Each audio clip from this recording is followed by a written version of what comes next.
আজ ভাঙা হচ্ছে আমাদের সেই ঘরগুলো, যে ঘরগুলোতে আমরা আগে থাকতাম। সত্যি এই ভিডিওটা আমি করতে চাইনি বা এরকম ভিডিও করব কোনোদিনও, সেটাও আমি ভাবিনি। কারণ এই ঘরে থেকে যে আমরা পেছনের অত বড় একটা ঘরে মানে অত বড় একটা বাড়িতে থাকতে পারবো, সেটা কিন্তু আমাদের কল্পনার বাইরে।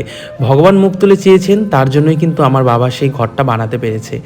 তো এটা ছিল আমাদের পেছনের বারান্দা, মানে সামনের বারান্দা আর কি। আর এটা ছিল আমার ঘর। পরবর্তীতে আমার ঘর হয়েছিল, কিন্তু একটা সময় বাবা, মা, আমি আর ভাই এই ঘরেই থাকতাম। একটা ছোট্ট খাটের মধ্যে আমরা 4 জন ঘুমাতাম। আর এপাশে ছিল আমাদের আরেকটা রুম। এই রুমটায় থাকতো আমার 2 দিদি। এই ঘরগুলোকে এভাবে ভাঙতে দেখতে হবে, সত্যি আমি কোনোদিনও ভাবিনি। কারণ আমি ভেবেছিলাম এই ঘরগুলো হয়তো সারা জীবন থেকে যাবে।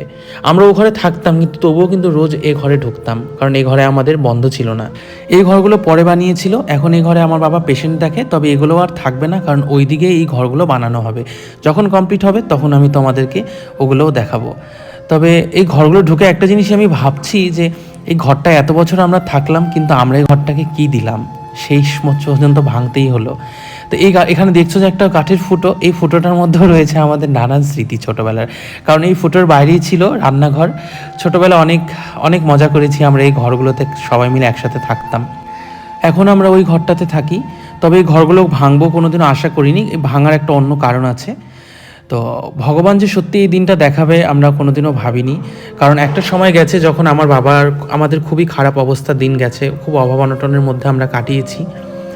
এখন ভগবানের কৃপায় সেই দিনগুলো আমাদের নেই। সত্যি ভগবান সহায় আছেন।